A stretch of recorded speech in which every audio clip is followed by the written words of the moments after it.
O Silêncio de Adão, capítulo 3, Teologia da Receita. Ambos estavam nervosos e furiosos. Era sua primeira sessão com o Dr. Gilberto, o conselheiro conjugal que seu pastor havia recomendado.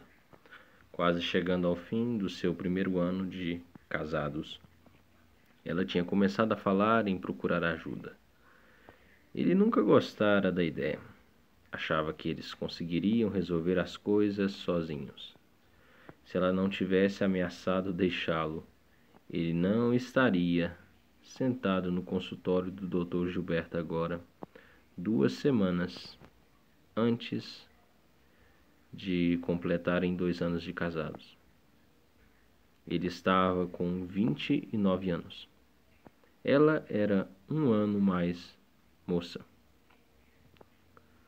Ela parecia nervosa. Ele estava quase certo de não dar essa impressão. Olhe, irei a uma sessão, havia dito à esposa, para ver se esse sujeito sabe do que está falando. Após ter oferecido café, que os dois declinaram, o Dr. Gilberto iniciou a conversa de uma forma bem direta. Digam-me, o que os traz aqui? Nada de rodeios, pensou o rapaz. Ele gostou. Bondoso, mas direto. Ela não precisava de uma porta mais larga para entrar com fúria. E começou com palavras que o marido já ouvira antes. Dr. Gilberto, o nosso casamento está realmente em dificuldade. Por quase 15 minutos ela castigou o marido, com história após história. Um namoro em noivado cheio de altos e baixos. Depois um casamento só de baixos. Brigas quase constantes. Nenhuma intimidade verdadeira, nenhuma. Apenas sexo. Não aguento muito mais. Não me casei para isso e, em seguida, ela pôs fim ao ataque com sua queixa mais conhecida. Sempre que tento dizer a ele como me sinto, ou ele me prega um sermão sobre como estou errado, ou simplesmente não diz nada. Então o marido resolveu falar. Desta vez não foi necessário nenhum convite do Dr. Gilberto. Olha, eu já disse a ela mais de 1000 vezes. Estou disposto a fazer o que for necessário para o nosso casamento dar certo. Eu a amo. Cheguei até a ir com ela a um seminário que ela achou que poderia ajudar. E realmente tentei fazer tudo o que aquele sujeito falou. Uma porção de coisas sobre como nos comunicarmos melhor, sobre dizer a ela que a amo de maneiras que ela consiga ouvir, sobre conseguir uns passos que ele garantiu traria um brilho de volta ao nosso relacionamento. Ele parou para estudar o rosto do conselheiro. O Dr. Gilberto não parecia convencido nem cético. O rapaz continuou. Nosso pastor disse à minha esposa que o senhor era muito bom. Por isso, concordei em fazer uma tentativa. Ela tem razão quanto a uma coisa. Nós realmente não nos damos bem. Achei que eu tivesse uma dor de dente, Achei que se eu tivesse uma dor de dente, iria procurar um dentista. Portanto, se meu casamento precisa ser consertado, acho que faz sentido procurar um conselheiro. Nesse instante, ela quase pulou da cadeira. O senhor está vendo como ele é? Trovejou. Quero um homem que se relacione comigo, de modo que eu possa compartilhar a vida um do outro. Ele quer consertar algo que está quebrado. Ele faz com que nosso casamento pareça um carro quebrado. Depois, mais suavemente, com lágrimas, ela continuou. Não sou uma coisa quebrada. Sou uma pessoa, uma mulher, que só quer ser amada. Simplesmente não sei se jamais seremos felizes juntos. As lágrimas rolaram livremente pelo seu rosto. Ele detestava quando ela chorava. Isso sempre fazia algo se contrair dentro dele.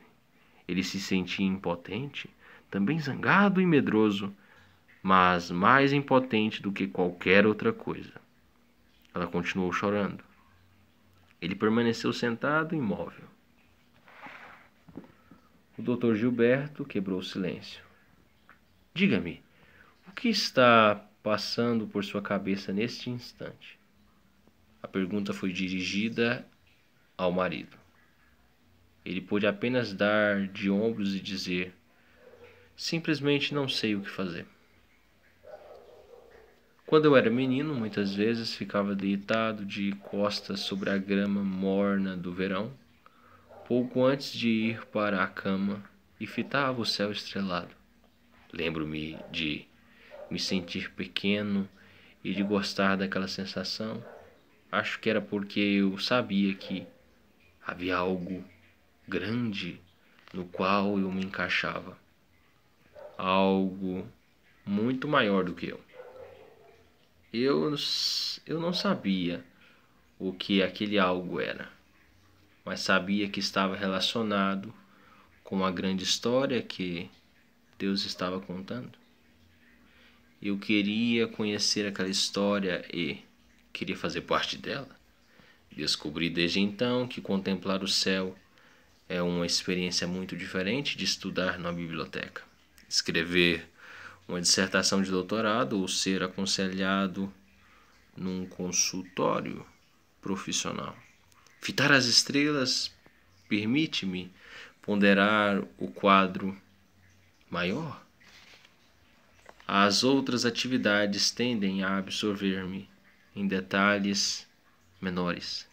Minhas responsabilidades como adulto têm sido impulsionadas em grande parte pela necessidade de entender as coisas, de entender, por exemplo, porque alguns homens sentem impulsos homossexuais enquanto outros lutam com a depressão, e saber como vencer problemas. É isso que o psicólogo deve fazer: descobrir o que está errado e consertar. E é isso que se espera que professores de Bíblia e pastores e outros líderes cristãos de hoje também façam, que se tornem peritos em tratar os verdadeiros problemas da vida. Se forem bem-sucedidos, serão conhecidos como pessoas competentes. Se não forem, serão expostos como fracos ou descartados como não sendo terrivelmente úteis. De qualquer forma, líderes e assistentes cristãos parecem mais interessados nas minúcias da vida do que no quadro maior. Aquele que eu vi pintado no céu, onde a glória de Deus é declarada e a obra das suas mãos é proclamada. Salmo 19, versículo 1. Como resultado, as afirmações teológicas que estão saindo da cultura moderna parecem mais receitas para a vida do que verdades declaradas sobre Deus. A teologia transcendental, que flui do quadro maior, foi substituída pela teologia da receita, um modo de preparo que se mantém focalizado nos detalhes da vida. O centro da teologia transcendental é Deus, seu caráter e propósitos. O centro da teologia da receita é o homem, suas necessidades e bem-estar. Esse tipo de pensamento afeta a maneira como abordamos nossa vida cotidiana. Tome o nosso exemplo no início deste capítulo, a história de um marido governado por duas premissas, que envolvem minúcias. 1. Alguém sabe o que ele deveria fazer para resolver essa crise conjugal específica. E 2. Se ele encontrar esse alguém e seguir seu conselho, o casamento melhorará. O líder do seminário não era o perito indicado. Talvez o conselheiro tenha a fórmula que fará seu casamento funcionar. A maioria de nós, naturalmente, pensa dessa forma. Queremos crer que alguém sabe exatamente o que devemos fazer para consertar nossos problemas e, dependendo do tamanho dos nossos problemas, estamos dispostos a fazer qualquer coisa que esse alguém sugerir. Tornamos-nos uma cultura de peritos e seguidores, todos determinados a entender as minúcias da vida.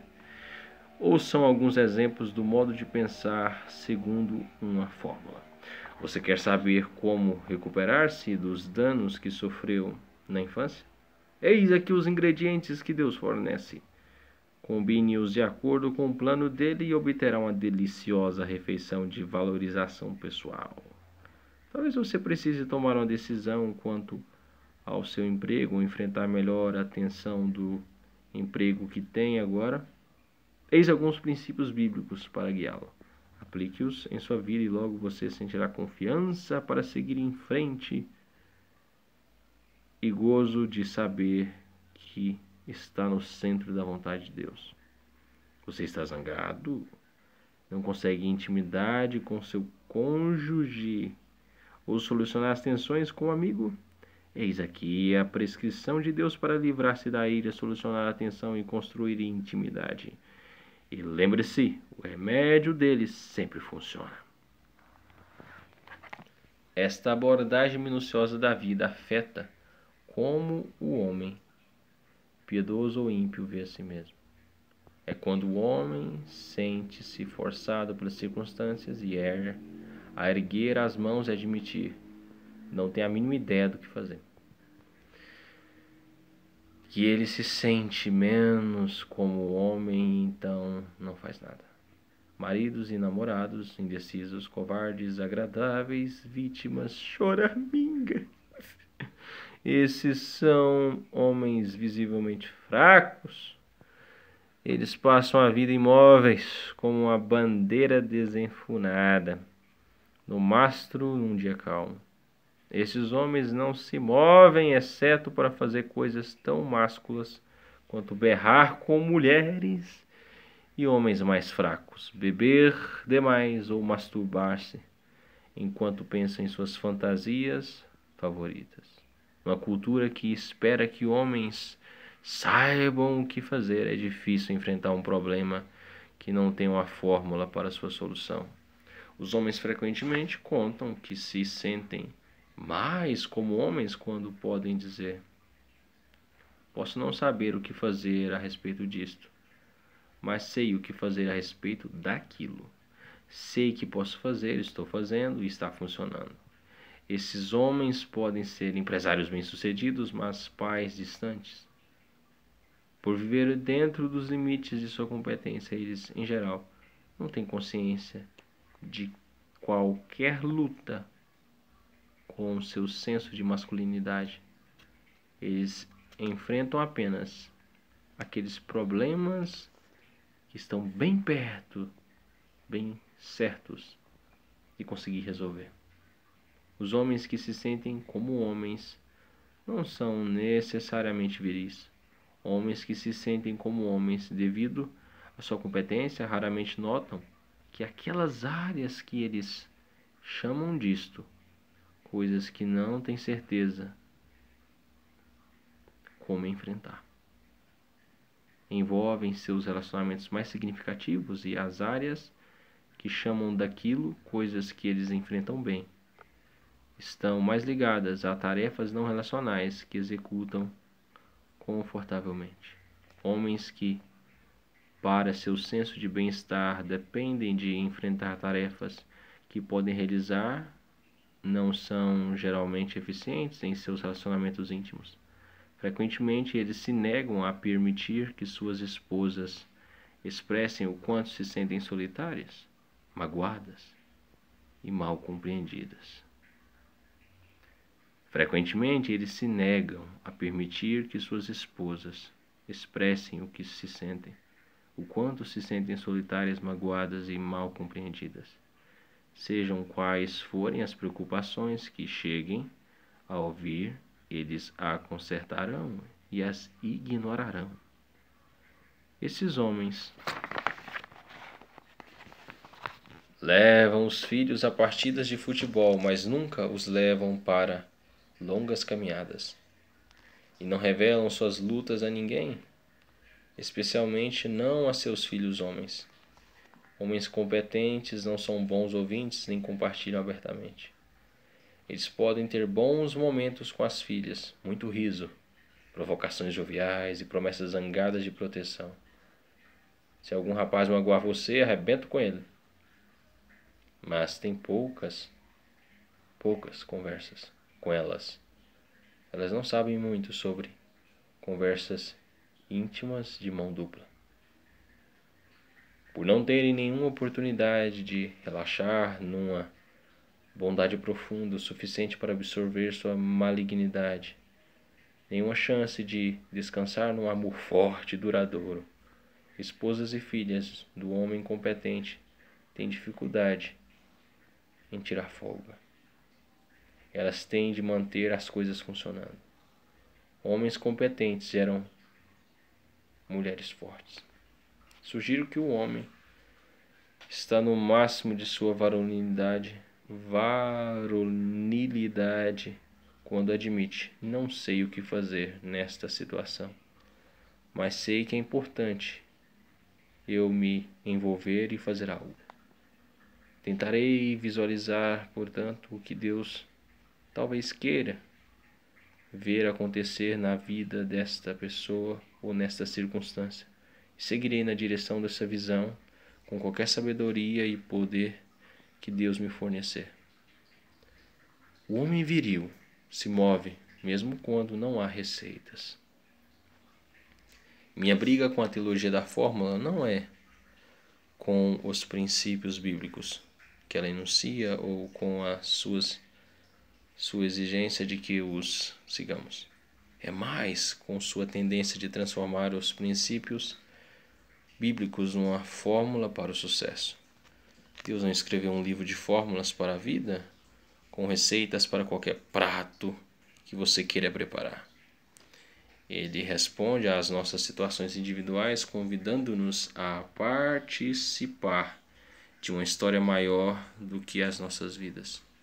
A teologia de fórmula estuda as minúcias da vida a fim de nos ajudar a contar melhor a nossa história. Deus nos convida a unir-nos a Ele para contar a sua história.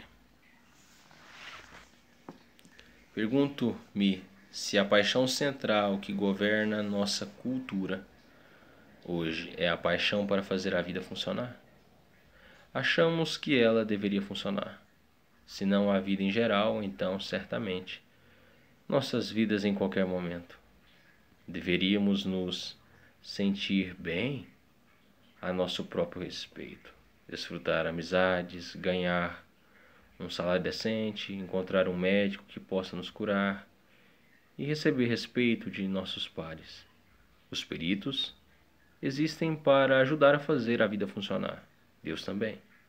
Quando os peritos resolvem convocar Deus para ajudar, tornam-se teólogos da receita. Somos muito míopes. Por quê? Porque somos atraídos pela vida no quadro pequeno e não inspirados pela oportunidade de sermos elevados ao quadro maior onde Deus está desenhando. Por que é tão difícil até mesmo desafiar a premissa de que a vida deve funcionar, quanto mais desistir de nosso direito de que alguém nos diga como administrá-la bem? Por que a teologia da receita é tão popular? Será que é porque, como todas as gerações antes de nós, conseguimos empurrar pelo menos um ponto vital de verdade bíblica para o fundo e desenvolvemos assim um conceito distorcido do cristianismo e da vida cristã? Nos dias de Martim Lutero, a igreja havia perdido de vista a doutrina da graça. O resultado foi uma teologia da receita, de indulgência e de boas obras. E eu me pergunto se perdemos em nossos dias o entusiasmo e o drama do nosso chamado, o de revelar o Deus invisível pela maneira como vivemos, especialmente pelo modo como nos relacionamos uns com os outros. A única verdade mais importante a respeito das pessoas é a verdade mais facilmente ignorada. refletimos a imagem de Deus. Como portadores da imagem, somos chamados a contar sua história com nossas vidas, não a contar nossas histórias com os recursos dele. Ao negligenciarmos essa verdade, o chamado de sermos semelhantes a Deus reduz-se a um sussurro, e o convite para fazermos nossas vidas funcionarem melhor está sendo dado com um grito.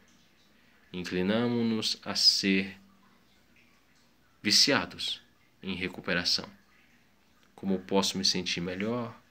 Ou seremos severos realistas?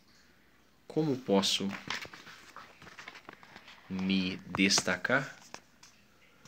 A verdade sobre revelar Deus aos outros através de nossas vidas tem sido reduzida a uma retórica religiosa, a qual damos um assentimento pro forma. Extrementes vamos realizando o verdadeiro trabalho de ajeitar nossas vidas e nos colocarmos numa posição confortável. Preferimos a ajuda prática a um chamado mais elevado de vivermos segundo um desígnio.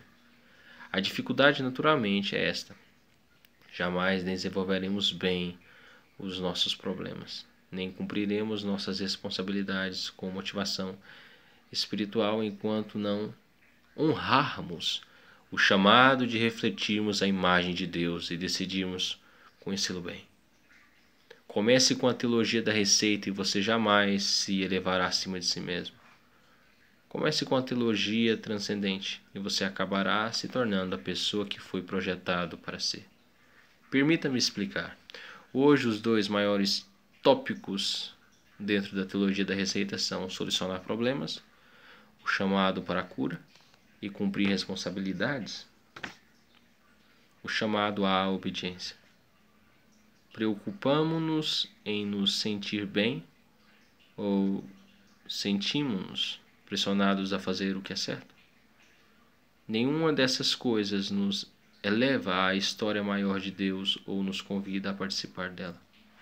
Aqueles que pensam que nada importa mais do que aliviar a dor de uma identidade bastante danificada, ou aprender a ser valorizado e aceito no relacionamento amoroso, serão atraídos para as minúcias de uma teologia da receita para se recuperarem. Eles procurarão um perito que possa guiá-los a uma experiência mais plena, mais livre, mais feliz no mundo difícil.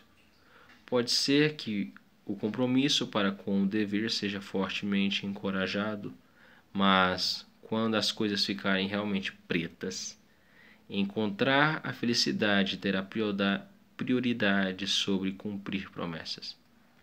Alguém a quem eu aconselhava certa vez me disse: sinto-me tão melhor como homem a meu próprio respeito quando estou com outra mulher. Sei que é errado, mas simplesmente não posso imaginar que Deus deseje que eu fique com minha esposa se mutuamente nos fazemos tão infelizes. Os peritos, no outro extremo, aqueles que se especializam em exortar com firmeza, pensam menos em gozar Deus como Abba e mais em obedecê-lo como se fosse um sargento. Sua ênfase encontra expressão na teologia muito diferente, ainda uma receita mais com enfoque sistemático nas minúcias da responsabilidade.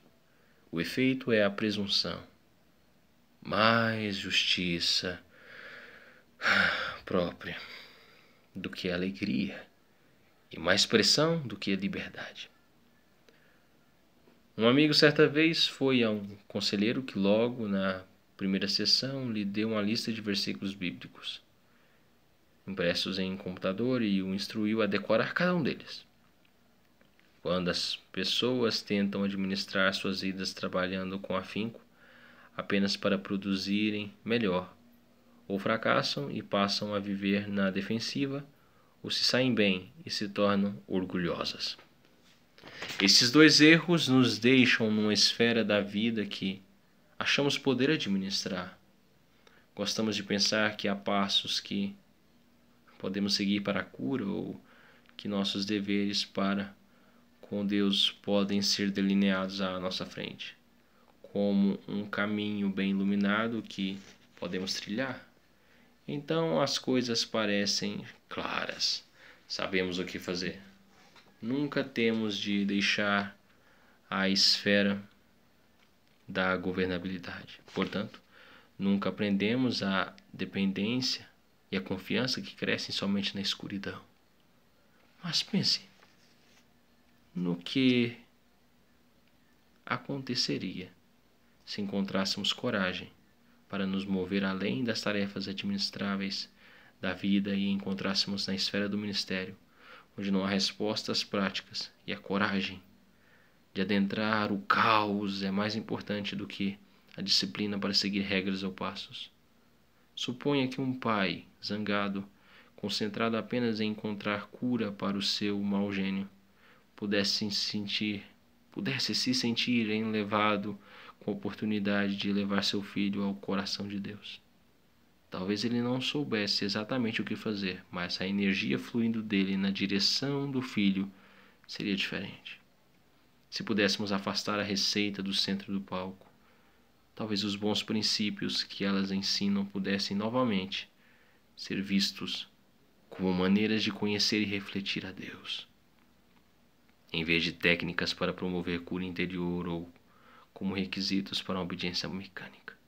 Talvez então o caráter e propósito de Deus recuperassem o lugar a que tem direito em nosso modo de pensar e levassem ao desenvolvimento de uma teologia transcendente.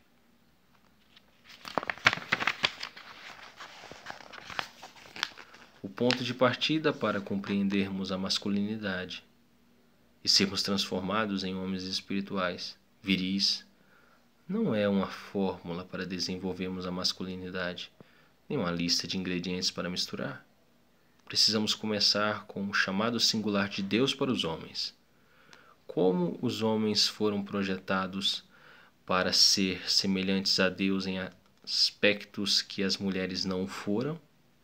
Qual é o nosso chamado transcendente especial? Encorajar os homens a liberarem aquelas capacidades profundamente masculinas.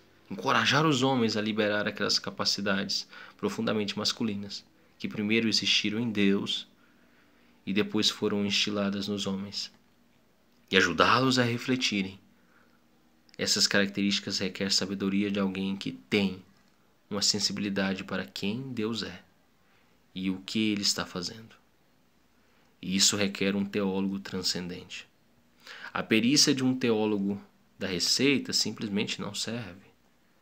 A teologia da receita se encaixa melhor no que chamo de esfera da administração. A teologia transcendente é necessária se quisermos nos mover na esfera do mistério. Tudo na vida pode ser dividido em uma dessas duas esferas. Os homens naturalmente insistem em operar dentro da esfera da administração. Os homens que estão no caminho da masculinidade autêntica arranjam coragem para adentrar a esfera do mistério. Permita-me definir meus termos. A esfera da administração existe sempre que as coisas são mais ou menos previsíveis, onde há uma ordem que pode ser suficientemente bem compreendida para podermos usá-la a fim de fazermos nossas vidas funcionarem da maneira que desejamos. A esfera do mistério existe sempre que estamos tratando com coisas que, em última instância, são imprevisíveis, onde qualquer ordem que exista não pode ser compreendida suficientemente bem para nos dar o controle que desejamos. Na esfera da administração, podemos nos mover com a confiança de que temos pelo menos algum poder de controlar as coisas, de estabelecer objetivos e buscá-los de acordo com um plano viável. Na esfera do mistério, podemos nos mover apenas com a confiança em alguém que confiamos, mas que jamais podemos controlar. Sejam quais forem os objetivos que pertençam a esta esfera. Eles se tornam questões para a oração, enquanto nossa energia é dedicada a agradar a Deus e não para fazer alguma coisa acontecer. A tendência da nossa cultura é definir os relacionamentos, inclusive o nosso relacionamento com Deus, como uma tarefa e então descobrir o que fazer para que eles funcionem. Gostamos de pensar que crescer em Cristo e desenvolver-se relacionamentos fortes pertencem à esfera da administração. Assim, os colocamos ali e tentamos descobrir o que fazer. Os homens preferem fazer algo que possam administrar, e a teologia da receita ilumina o caminho. Precisamos retornar a uma teologia transcendente que nos capacite a adentrar a escuridão, onde Deus faz a sua obra mais profunda. Precisamos aprender o que significa entregarmos-nos a Deus e a nos relacionarmos poderosamente com os outros. Isso exigirá que entremos na esfera escura do mistério. Próxima leitura. Capítulo 4. Adentrando a escuridão.